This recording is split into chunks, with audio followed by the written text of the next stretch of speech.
আল্লাহ নবী বিশ্বনবী বলেন, যে ব্যক্তি পছন্দ করে যে দুনিয়াতে সবচাইতে শক্তিশালী ও সামর্থ্যবান হবে, সে যেন আল্লাহ তাআলার উপর তাওয়াক্কুল করে, আল্লাহ তাআলার উপর ভরসা করে। আর যে ব্যক্তি মনে করে যে দুনিয়ার মধ্যে সবচাইতে সম্মানী বান্দা হবে, সে যেন আল্লাহ রাব্বুল আলামিনকে ভয় করে।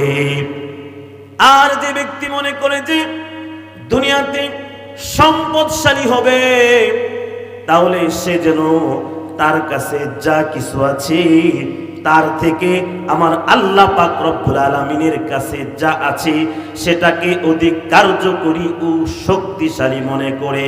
সুবহানাল্লাহ। মুমিন বান্দা যারা খাঁটি ইমানদার, তারা কিন্তু তোমার কথা অনুসরণ করবে না, তোমার পদাঙ্ক অনুসরণ করবে না।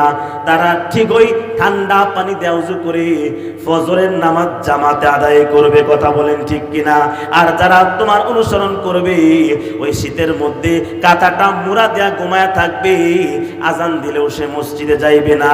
যারা আজান শুনিয়া মসজিদে না যায়, এরা কার বন্ধু? কার? শয়তানের বন্ধু, কথা বলেন ঠিক কিনা? আল্লাহ পাক রব্বুল আলামিন কোরআনে কারীমের মধ্যে জানায় দিলেন, ওয়া মাইয়াত্তাকিল্লাহা ইয়াজআল লাহু মাখরাজা।